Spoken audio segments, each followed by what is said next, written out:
Hello friends, आज का हमारा टॉपिक है कंज्यूमर इक्विलिब्रियम। लेकिन कंज्यूमर इक्विलिब्रियम जानने से पहले कुछ ऐसे टर्म्स है जिसका मतलब हमें पता होना चाहिए। तो स्टार्ट करते हैं। फर्स्ट टॉपिक है utility. Under the cardinal utility approach, the concept of utility is used to attain consumers equilibrium. दो अप्रोचेज हम लोग पढ़ेंगे, कार्डिनल यूटिलिटी अप्रोच और ऑर्डिनल यूटिलिटी अप्रोच। तो कार्डिनल यूटिलिटी अप्रोच में यूटिलिटी के कॉन्सेप्ट को यूज़ किया गया है कंज्यूमर इक्विलिब्रियम को एक्सप्लेन करने के लिए। तो यूटिलिटी सबसे पहले जान ले कि होता क्या है। Utility refers to want satisfying power of a commodity. जो भी कमोडिटी हम कंज्यूम करते हैं उससे हमें जितनी सेटिस्फैक्शन मिलती है उसको हम यूटिलिटी कहते हैं। उसको उस कमोडिटी की हम यूटिलिटी कहते हैं। अगर हम चॉकलेट्स खा रहे हैं तो उससे हमें कुछ सेटिस्फैक्शन मिल रहा है, तो उसका जो सेटिस्फैक्शन पावर है उसको हम यूटिलिटी कहते हैं। जितनी भी उसकी वांट सेटिस्फाइंग जितनी भी उसकी सेटिस्फाइंग पावर होगी उसे हम यूटिलिटी कहेंगे। Utility can be measured in cardinal numerical terms, यानी कि हम लोग इसे नंबर में मेजर कर सकते हैं। जैसे कि हम लोग कुछ भी नंबरिंग कर सकते हैं कि इस कमोडिटी को कंज्यूम करने से हमें 21 यूटिल्स गेन हुए, हमें इतनी सेटिस्फैक्शन मिली। There is no standard unit for measuring utility, so the economists derive an imaginary measure known as util. यूटिल क्या होता है? एक इमेजिनरी मेजर इकोनॉमिस्ट ने बना दिया, क्योंकि इसकी कोई स्टैंडर्ड यूनिट नहीं थी जिसमें यूटिलिटी को मेजर किया जा सके। जैसे हम लोग मैथ्स वगैरह में पढ़ते हैं मीटर स्क्वायर किसी की ऐसा यूनिट हुई, तो वो सब यूनिट इसमें नहीं थी, इसलिए इकोनॉमिस्ट ने एक इमेजिनरी मेजर बना दिया जिसको लोग यूटिल्स कहते हैं। तो अगर जब भी हम कुछ किसी भी कमोडिटी की यूटिलिटी को मेज़र करेंगे तो हम यूटिल्स बोलेंगे कि हमने 21 यूटिल्स का सेटिस्फैक्शन गेन किया इस पर्टिकुलर कमोडिटी को कंज्यूम करके। अब बात करते हैं टोटल यूटिलिटी की। It refers to the total satisfaction obtain from the consumption of all possible combinations. ये क्या होता है? इसमें ये होता है कि जब हमने पहला चॉकलेट खाया तब हमें सबसे ज़्यादा सेटिस्फैक्शन मिली, क्योंकि उस वक्त हमारा पेट खाली था। तब हमने 20 यूटिल्स का सेटिस्फैक्शन गेन किया, दूसरे में मान लीजिए 16 यूनिट्स का किया। तो टोटल यूटिलिटी क्या होगी? टोटल सेटिस्फैक्शन क्या हो गई दो चॉकलेट खाने के बाद? 20 + 16 यानी कि 36, यानी कि टोटल यूटिलिटी क्या हो गई? 36। TU is zero at zero level of consumption. बहुत ही ऑब्वियस सी बात है, अगर हम कुछ भी कंज्यूम नहीं करेंगे, कुछ भी नहीं खाएंगे, तो हमें कोई सेटिस्फैक्शन नहीं मिली है, तो TU उस वक्त क्या होगा? ज़ीरो होगा। जब हम कुछ नहीं खाएंगे, कोई सेटिस्फैक्शन नहीं है, तो टोटल यूटिलिटी ज़ीरो होगी। इनिशियल यूटिलिटी क्या है? Utility derives from the first unit of commodity. जब हम पहला कमोडिटी पहला कॉम्बिनेशन खाते हैं, सपोज करिए हमने अभी सबसे पहले चॉकलेट खाया और 20 यूटिलिटी गेन किया, तो जो सबसे पहले चॉकलेट पे जितनी यूटिलिटी हमने गेन की है उसे हम इनिशियल यूटिलिटी कहेंगे, यानी कि 20 क्या हो गई? इनिशियल यूटिलिटी हो गई जो हमने पहला चॉकलेट खा के गेन किया था। आगे बढ़ते हैं। टोटल यूटिलिटी में हम लोग सब जोड़ दे रहे थे, मतलब 20 + 16 कर दे रहे थे, लेकिन अब हम मार्जिनल यूटिलिटी में जोड़ेंगे नहीं। It is the additional utility derive from the consumption of one more unit of the given commodity.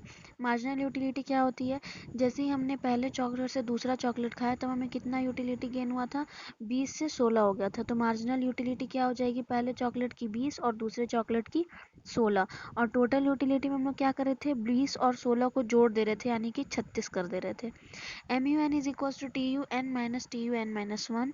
MU is equals to change in TU upon में change in number of units. ये दो फॉर्मूले हैं जिसको use करके हम marginal utility निकाल सकते हैं। TUN माइनस TUN माइनस 1 का क्या मतलब होता है कि जो भी सेकेंड यूनिट है, यानी कि 36 माइनस 20 अगर हम करेंगे तो आ जाएगा 16, और उसी तरह से हम मार्जिनल यूटिलिटी निकालेंगे, और जो फर्स्ट कमोडिटी की रहेगी उसमें से 20 माइनस 0 कर देंगे, क्योंकि ऊपर कुछ भी नहीं कंज्यूम किया है। अब हमने टोटल यूटिलिटी और मार्जिनल यूटिलिटी तो जान लिया। अब हम पढ़ेंगे relationship between total utility and marginal utility. इसमें फर्स्ट पॉइंट देखते हैं, बहुत ही इंपॉर्टेंट टॉपिक है। TU increases with an increase in the consumption of commodity as long as MU is positive. TU तब तक बढ़ता रहेगा जब तक MU पॉजिटिव है। When TU reaches maximum, MU becomes zero.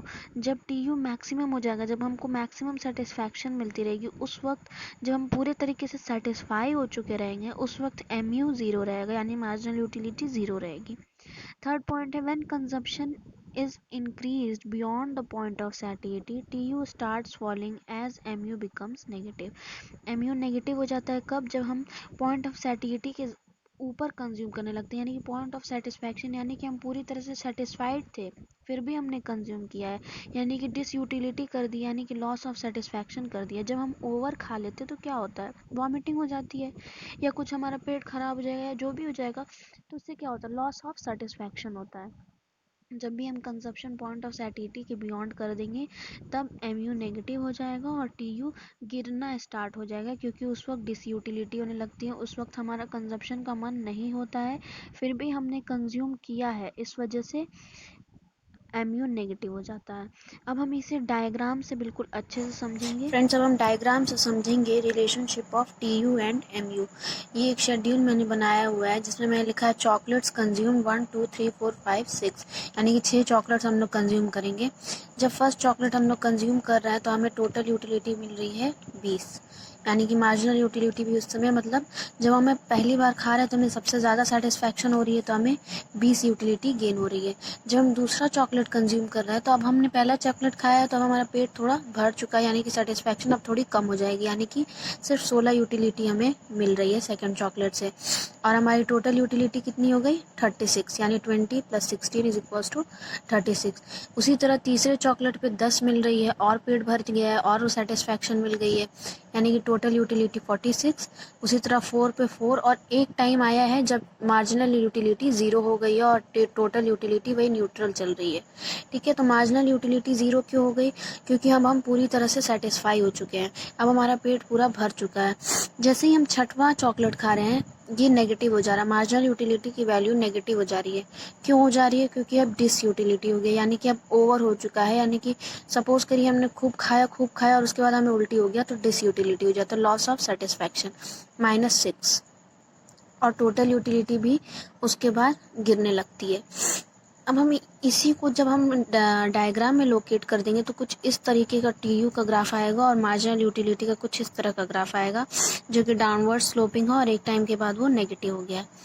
जब टीयू मैक्सिमम रहेगा तो हमें इस चीज़ का ध्यान देना है कि उस वक्त एमयू 0 पे है और ये पॉइंट ऑफ सैटिस्फैक्शन होता है, यानी कि पॉइंट ऑफ सेटिस्फैक्शन, यहाँ पे हम पूरी तरह से सेटिस्फाई हो चुके होते हैं। फ्रेंड्स, अब हम देखेंगे कि कंज्यूमर इक्विलिब्रियम क्या होता है।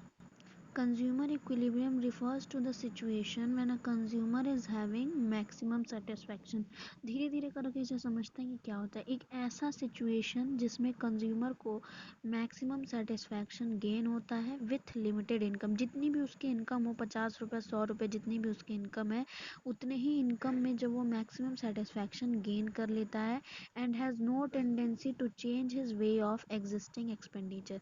मतलब वो जिस तरीके से खर्चा पहले कर रहा था उसी तरीके से खर्चा कर रहा है। अगर वो 20 रुपये समोसे पे बर्बाद कर रहा है, समोसे पे खर्चा कर रहा है, तो वो समोसे पे ही कर रहा है और उसकी कोई टेंडेंसी नहीं है, वो उसी तरीके से एक्सपेंडिचर करेगा।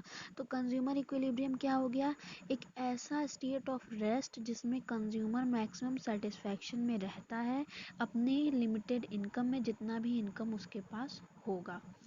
आगे बढ़ते हैं। Law of diminishing marginal utility, ये भी बहुत एक इम्पॉर्टेंट टॉपिक है। Law of diminishing marginal utility क्या है, आइए देखते हैं। Law of diminishing marginal utility states that as we consume more and more units of a commodity, the utility derived from each successive unit goes on decreasing। ये बस एक law बना दिया गया है, बाकी मैंने अभी बताया था कि मार्जिनल यूटिलिटी हमारा कैसे डिक्लाइन होता जाता है, क्योंकि हमारा पेट भरता जाता है। बस उसी का ये एक लॉ है कि जैसे जैसे हम कंजप्शन बढ़ाएंगे, जैसे जैसे एक के बाद दूसरा चॉकलेट, तीसरा चॉकलेट, चौथा चॉकलेट खाएंगे, यानी कि हमारा पेट भरता जा रहा है, तो हमारी यूटिलिटी क्या होगी, धीरे धीरे घटती जाएगी। Law of DMU has universal applicability and applies to all goods and services. ये सारे गुड्स एंड सर्विसेज पे अप्लाई किया जाएगा, ना कि सिर्फ चॉकलेट पे।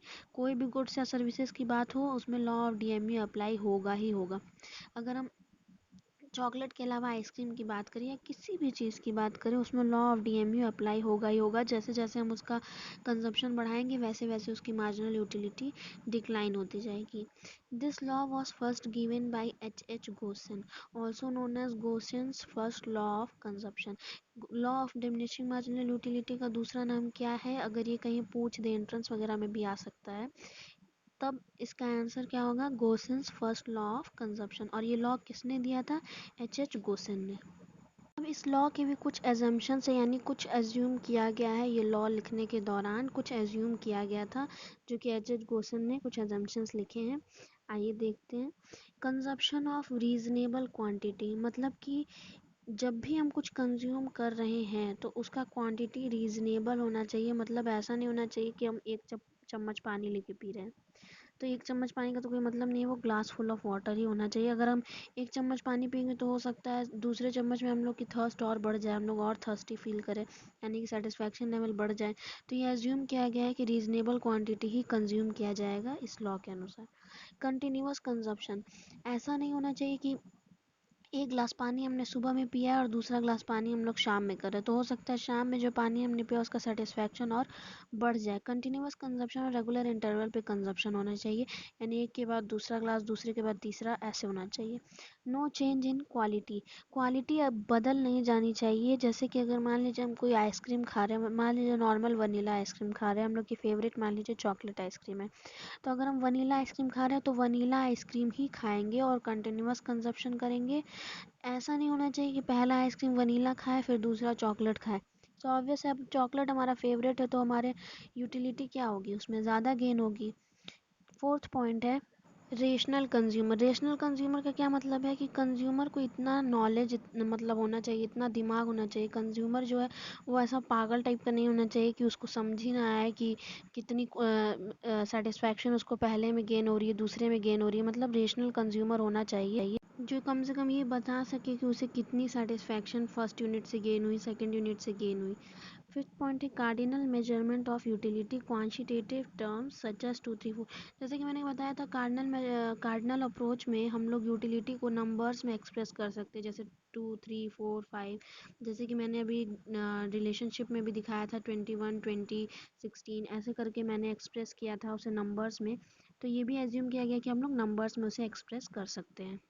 Law of diminishing marginal utility का जो डायग्राम होगा वो बिल्कुल, सॉरी, जो ग्राफ होगा वो बिल्कुल सेम है मार्जिनल यूटिलिटी के, जो कि मैंने अभी दिखाया था रिलेशनशिप में, बिल्कुल सेम डायग्राम होगा मार्जिनल यूटिलिटी का।